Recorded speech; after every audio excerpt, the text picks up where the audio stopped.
The morning it all began. The sun came in soft and gold through the kitchen blinds.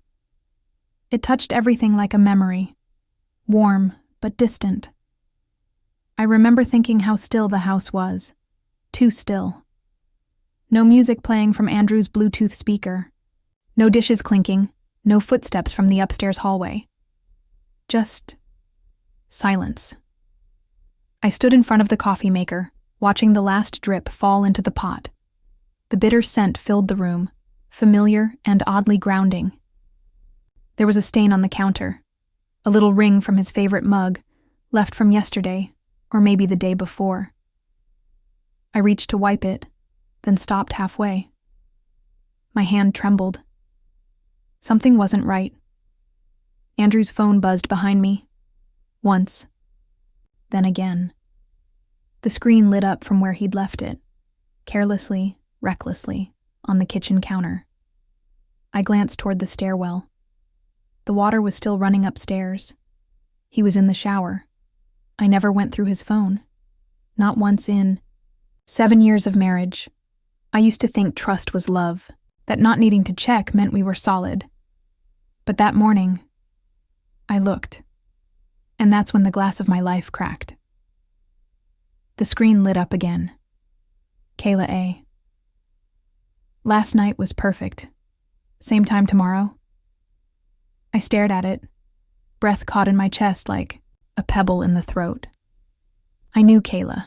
She was his assistant. Or that's what she was supposed to be. My finger hovered for a second. Then I unlocked the phone. The thread was long. So long it felt like falling. There were texts dating back at least 3 months, some casual, others flirtatious, but unmistakably intimate. Then there were the photos. Nothing explicit, but the kind of closeness that made your stomach hollow out. Her in his hoodie. Him sending heart emojis. Screenshots of inside jokes. Bookings for a weekend client retreat in Napa. Room service receipts. Messages like, "You looked beautiful in blue. I can't stop thinking about your laugh. I hate going home. I just want to fall asleep beside you. And my name? Not once." My knees weakened, but I didn't sit down. I just stood there, reading. Blinking, floating somewhere outside my body while the coffee cooled beside me. The ring stain still untouched, the silence pressing in. He came down 5 minutes later, towel slung over his shoulder, still rubbing water from his hair like it was any other day. I didn't scream. I didn't cry. I just held out the phone. He paused mid-step. His eyes went from my face to the screen and back. His mouth tightened. He didn't stutter, didn't blush, didn't even flinch. "You went through my phone?" he asked, low and sharp, not guilty, angry. It hit me then. Not just what he did, but who he was. This wasn't a mistake. It wasn't some drunken one-time lapse. It was a decision. A second life built behind my back while I was still cleaning up. His coffee rings. I said nothing. I couldn't. My throat felt like paper. Dry, thin, ready to tear. He walked past me, grabbed his phone, and left the kitchen. No apology. No excuse. Just the soft thud of his feet on the stairs, and then the sound of the office door clicking shut. I stood there alone for a long time. That night I couldn't sleep. My body felt hollow. I kept thinking of the way he didn't even try to lie, didn't bother to fight for a second. He didn't deny it, because to him it didn't matter. At midnight, I walked into his home office. It still smelled like him. Sandalwood, ink, and faint cologne. The desk was cluttered, as always. Loose papers, a cracked mug, old receipts, a photo of us on our honeymoon in Santorini, his hand on my shoulder like possession, not partnership. I don't know why I opened the drawer. Maybe I expected nothing. Maybe I was hoping I was wrong. Instead, I found a small black velvet box tucked behind a pile of paper clips. Inside was a delicate gold necklace, a teardrop sapphire on a silver chain. It wasn't mine. I held it in my palm like it might burn me. Maybe it did. Maybe it seared away the last scrap of denial I had left. I closed the drawer gently, stood, walked out without making a sound. But something in me, something small, quiet, broken, began to stir. When I first met Andrew, I was still loud. Not in the literal sense. I've never been one for shouting across rooms or laughing too hard in public. But I was full of opinions, color, energy. I worked as a junior editor at a mid-sized publishing house, wore patterned dresses, quoted obscure poets, and had dreams of opening my own boutique imprint. My apartment was cramped and smelled faintly of basil and secondhand books. But it was mine. Every inch of it was mine. Andrew came into my life like a gust of air-conditioned charm. He was giving a talk at a networking event. A sharp suit, a confident voice, the kind of jawline people sketch when they don't want to forget. He worked in strategic branding and had already fast-tracked to a management position. He said things like timelines, scalability, and market intimacy, like they meant something romantic. I didn't care. He made me feel seen. Really seen. The way he'd listen to my stories, lean in when I spoke, compliment the way I connected people in a room. It felt like he could see some shimmering version of me I hadn't yet become, but maybe could. 6 months later, we were married. It was small, elegant. My mother cried. Mia caught the bouquet, and Andrew kissed me like we were sealing a deal. We bought a house in the suburbs, pale blue shutters, 2-car garage, open floor plan. He said it was future-proof. I didn't really know what that meant, but I nodded. I always nodded. We made a pact, somewhere between unpacking dishes and building IKEA furniture. I'd step back from publishing to focus on us, and he'd double down on his rise. I just need a couple years to build our foundation, he'd said, cupping my face. We'll come back to your dreams, I promise. I wanted to believe him, so I quit my job, folded my dreams like a scarf and tucked them away. I told myself it was temporary.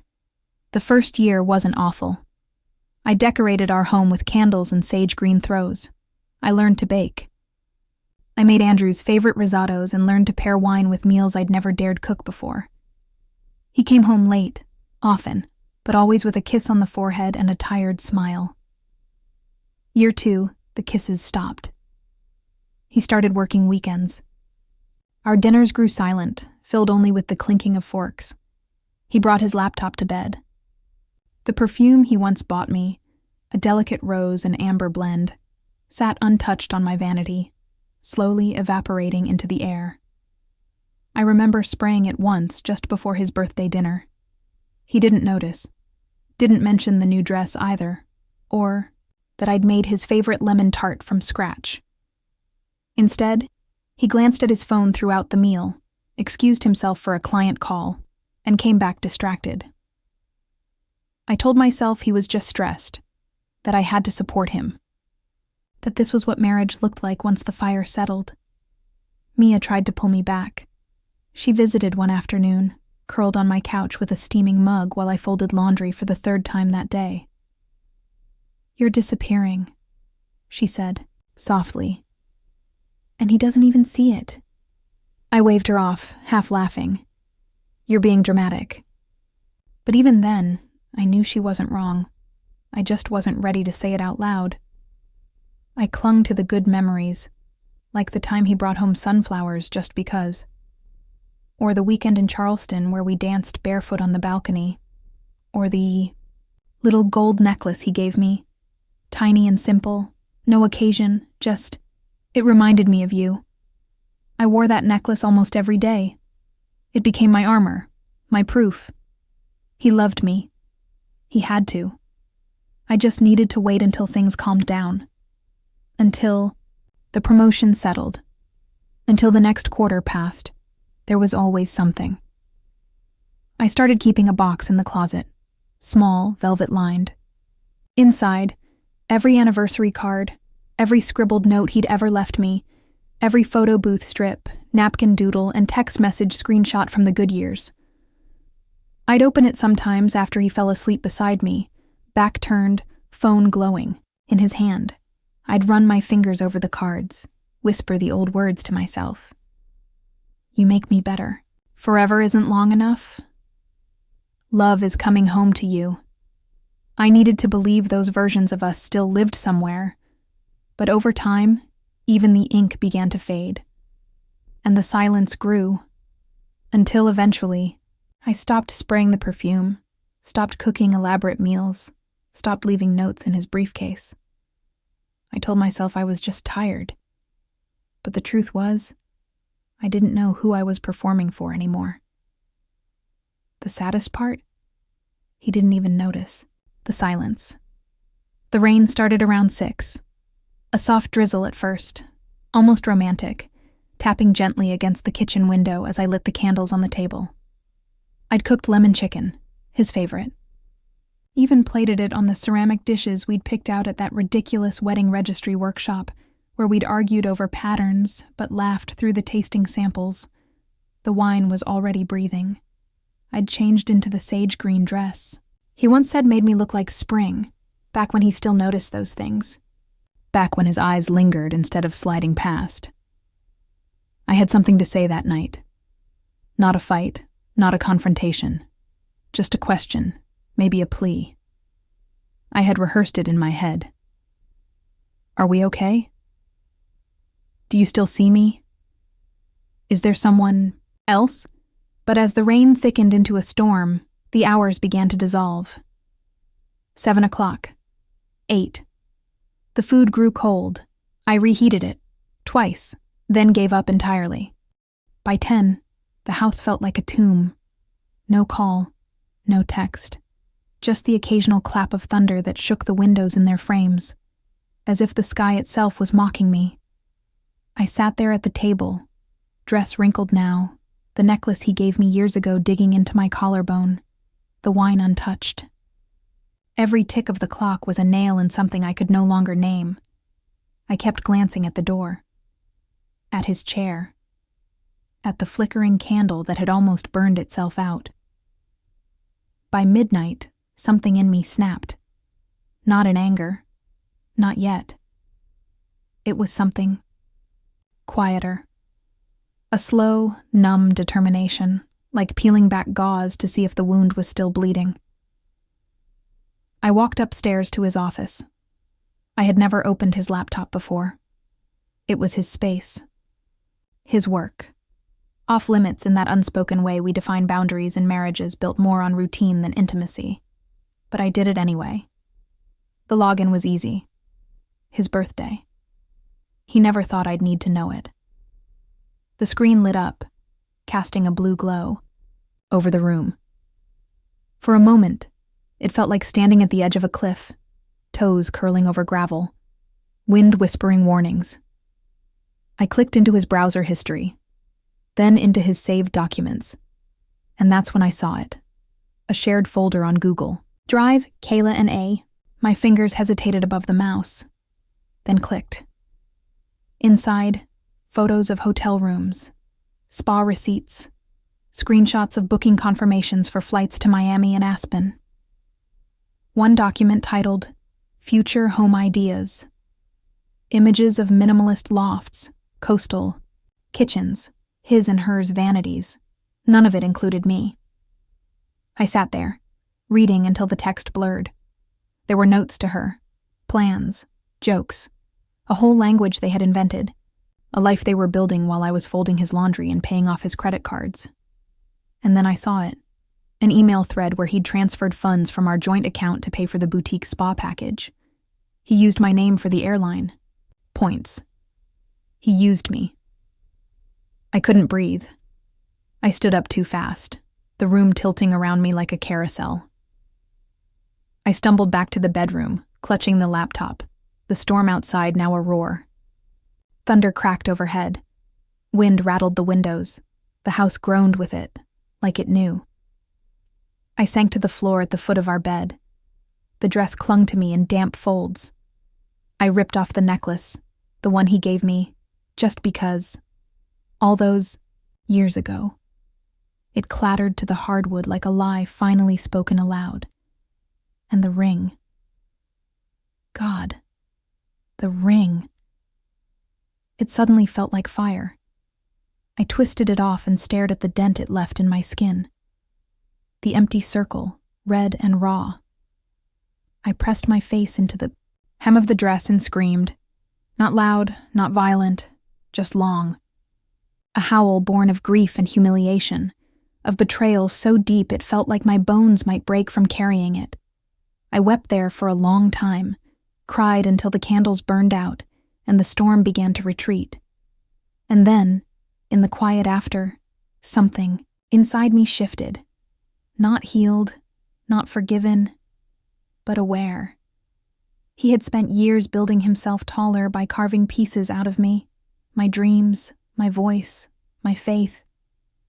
He had gutted me gently, smiling all the while, but I wasn't empty, not yet. Somewhere beneath, the grief. I felt it, a flicker, like a pilot light beneath a layer of ash. I picked up the necklace, held it in my hand, then tossed it into the trash. I wasn't sure who I was yet, but I knew who I wasn't anymore. I wasn't his mirror. I wasn't his silence, and I would not be his shadow a moment longer. I left without ceremony. No screaming matches, no ultimatums. Just a silent Sunday morning, 2 suitcases by the door, and a taxi that smelled faintly of lemon-scented air freshener and someone else's spilled perfume. Andrew was in Miami with her. He didn't know I was gone until I already was. He didn't ask where I went, and I didn't tell. The apartment I found sat above a bakery that opened at 5 a.m. sharp and smelled like sugar and yeast and possibility. The windows were drafty, the floors creaked like an old man's knees, and the walls, once white, peeled in corners like they were trying to remember who they used to be. It was ugly, but it was mine. I slept on a second-hand mattress for the first 2 weeks, blankets layered on top like shields. I ate scrambled eggs from a chipped mug because I hadn't unpacked the plates. I stared at the ceiling most nights, listening to the groan of pipes and wondering if I'd made a terrible mistake. Or, finally the right one. There were no framed wedding photos here. No scent of him lingering in the closets. Just bare walls. And silence. But it was a different kind of silence now. Not the suffocating kind that used to choke me in our pristine kitchen, waiting for a husband who no longer came home. This silence had space in it. The days moved slowly. I took freelance editing gigs, small jobs, mostly academic, sometimes the odd memoir. It didn't pay much, but it reminded me of who I was before him. The version of me that loved words, who felt powerful holding a red pen in one hand and a draft full of potential in the other. I bought a journal from the corner bookstore. A cheap one, the kind with a faux leather cover and thick pages that begged for ink. I started writing again. Not for work, not for anyone. Just for me. Small things at first. Memories, dreams, fragments of sentences that led nowhere, but felt real. I took long walks in the early mornings, barefoot when it rained. The cold pavement grounded me, reminded me I still had a body, still had skin and nerve endings and a pulse. Some days I cried, some days I didn't. But I never cried the same way I did in that old house. There, grief had drowned me. Here, it washed me clean. Mia came over once a week, like clockwork. She brought tea, jazz vinyls, and the occasional lavender candle. We sat cross-legged on my thin rug, sipping chamomile and listening to old trumpet. Solos, sometimes talking, sometimes not. She never said, "I told you so." She just looked at me with the kind of love that didn't need words. "You're softer now," she said once, tilting her head. Not weaker, just more you. It was the kindest thing anyone had said to me in a long time. One afternoon, A neighbor knocked. An elderly man from 2 doors down. He handed me a potted plant. "Thought your windowsill looked lonely," he said with a wink. I smiled. I hadn't realized anyone had noticed. A few days later, a little girl from the floor. Below slipped a drawing under my door. Crayons on folded printer paper. A woman with bright red hair, mine, standing under a sun with a speech bubble that said, "You're magic." I taped it to the wall. It meant more than any compliment Andrew had given me in years. I started painting. Again. Badly. Messily. With cheap watercolors and the same set of brushes I'd almost thrown out during the move. I painted vases and shoes and faceless people with stories behind their eyes. They weren't good, but they were mine. And in the quiet corners of those paint-streaked afternoons, I found myself, slowly, shyly, beginning to see her again. The woman I'd once been. The woman who loved too hard, gave too much, but had a spine of steel beneath her softness. I wasn't healed. Not fully. Not yet. There were still nights I dreamed of him. Of her. Still moments where the smell of his cologne on someone else made my stomach twist. But those moments passed. They didn't paralyze me anymore. And that felt like a kind of victory. I never planned to publish again. Writing had become a quiet survival tool. Nothing more. It lived in the pages of my journal, tucked between grocery receipts and missed therapy appointments. But Mia believed in the version of me that existed before the ring, before the silence, before I learned how to make myself smaller in a marriage that fed only one of us. "Just send them in," she said one night over peppermint tea, nudging my laptop toward me. "The worst thing they can say is no, but I don't think they will." So I did. I compiled 4 stories, fragments of pain stitched together with metaphor. A woman who turned into smoke, another who lived inside a photograph, one who buried her wedding ring in the sea and came back glowing, raw, honest, unedited. I hit send and closed the laptop with trembling fingers, like I'd just set a message in a bottle afloat and didn't care if it ever found shore. 2 weeks later, the email came. "We love your voice. We want to publish your work. Let's talk." I stared at the screen for a long time. Not because I didn't believe it, but because for the first time in years, I believed me. It wasn't a $1 million deal, but it was validation. It was breath. Wore my red lipstick to the video call. The same shade I hadn't touched since our honeymoon in Santorini. The editor said my words made her cry in the best way. I smiled. I didn't apologize for it. From that moment, something inside me shifted. Wasn't hiding anymore. I was documenting. I started going through old accounts, bank statements, and shared folders. I printed receipts, tracked dates, listed transactions Andrew had made without my consent. Vacations, spa packages, business expenses that had nothing to do with me. He had forged my signature. Used our joint account like it was a slush fund. For his affair. He hadn't just betrayed me emotionally. He'd stolen from me. I made a spreadsheet. It grew longer with each passing night. I highlighted every hotel, every dinner, every flight. I printed emails from our shared inboxes, ones I hadn't thought to look at before. And then, I found the NDA. Kayla had signed it when she joined his firm, and broken it, in more ways than one. There were more. Other names. Other settlements. A pattern. Mia connected me with her cousin, Clara, a lawyer with sharp eyes and an even sharper mind. When I handed her the folder, she whistled softly. "You've been busy. I want to do this right," I said. She leaned back, smiling. "Then you already are." Clara didn't just help me file the financial claim. She looked into Andrew's corporate history, his work email records, his conduct. Turns out, Andrew wasn't as clean as he liked to seem.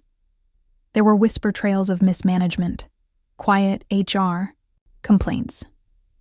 A resignation from another assistant 6 months before Kayla.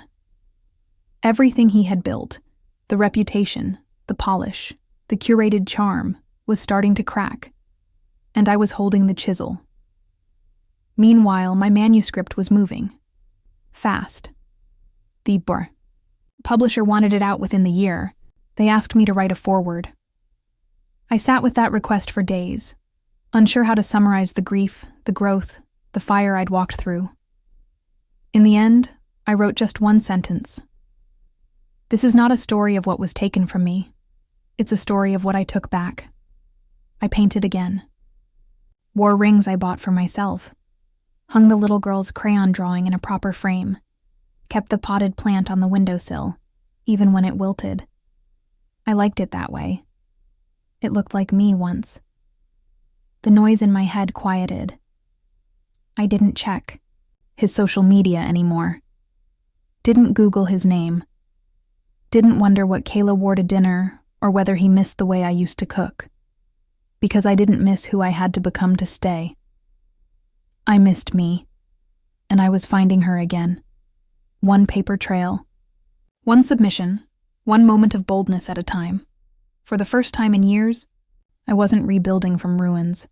I was building something entirely new. And this time, I wasn't asking anyone for permission.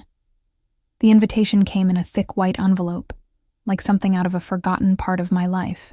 Gold lettering. Velvet backing. Formal, polished, pretending to be something it wasn't, just like Andrew. Lawrence and Partners' annual fundraising gala location, the Grand Marlowe. Dress code, black tie. Time, 7 p.m. sharp. I held it between my fingers for a long time, feeling the weight of what used to be, of everything I had finally shed. Mia had pulled the strings. She knew the event planner, and she made sure my name was quietly added to the speakers list under a harmless title. Guest author. Reflections on reinvention. Not revenge, not scandal, just reflection. She smiled when she handed me the envelope. I thought it was time he saw the woman he tried to erase. I spent that week calmly, quietly, finished signing the final manuscript edits, sipped wine while watching the waves roll in. Let the salt air curl around me as I stood barefoot on the porch of the small seaside cottage I now called home. And on the night of the gala, I stepped into a gown the color of blood and fire. It was nothing like the clothes I used to wear with him. No pastel silk or tasteful pearls. This dress had a slit up one side, a neckline like a battle cry, and a weight that made me walk like I'd already won. I wore the red lipstick too. Not to be looked at, but to look back. The Grand Marlowe shimmered under chandeliers and crystal flutes. I walked through its marble atrium like I belonged there, because I did. Heads turned. A few mouths whispered. Someone recognized me, but not as Andrew's wife. As me. When I stepped into the main hall, the room stilled for just a moment. Like it. New. Andrew stood near the open bar, Kayla curled tightly around his arm like a statement piece. He was still handsome, still practiced, but I saw the cracks now, the tiredness behind his eyes, the tightness in his smile, the way his shoulders squared as he spotted me, like armor he no longer knew how to wear. Kayla blinked, unsure. She didn't recognize me. That pleased me more than I expected. I didn't walk toward them. I didn't need to. The MC tapped the mic. Ladies and gentlemen, please welcome a special guest, author of the upcoming collection Unwritten Women, a voice of reinvention and resilience. I took the stage like I was walking on the bones of every version of myself I'd had to bury. The podium was warm beneath my hands. My voice? Steady. I didn't even look at him at first. I read. Just a few paragraphs. An excerpt from the story I'd written late one night while crying into a cheap cup of peppermint tea, when my mattress still lay on the floor and I didn't know if I'd ever stand again. She was a ghost, not because she had died, but because she had been erased, bit by bit, smile by silence, until one day, she looked in the mirror and couldn't find her own eyes. But ghosts don't disappear. They wait, and when the time comes, they rise. The room held its breath. When I looked up, Andrew was staring. Not angry, not smug, just stunned. Kayla looked down. Maybe she finally understood she was never the prize, just the next placeholder. I stepped down without applause. I didn't need it. At the edge of the stage, I paused, slid a crisp envelope from my clutch and handed it to Andrew without a word. He looked down at the label, then back at me. "You'll be hearing from my attorney," I said quietly. His jaw twitched, but he didn't speak. I turned and walked away, heels clicking against the marble, soft and final. I didn't look back, because there was nothing left to see. A month later, my book launched. It hit the indie bestseller list in a week. Women messaged me from everywhere, saying they saw themselves in the pages, in the silence, in the fire. Bookstores held readings. Podcasts invited me to speak. I said yes to the ones that felt like home. The lawsuit never made the headlines. It didn't need to. But the settlement was clean. My name was cleared. My portion of what he took was returned, with interest. I bought a sea-glass-colored armchair for my writing nook. Painted again. Hung wind chimes outside my cottage window that tinkled softly when the ocean breeze rolled through. Framed my divorce papers and tucked them into a shadow box beside the necklace I'd once thrown away. Retrieved later from the trash. Not because I wanted it back, but because I wanted to own its story. And on quiet mornings, I looked in the sea. Mirror, not to check for smudged mascara or signs of age, but to smile at the woman who came back. Not a ghost, a wildfire.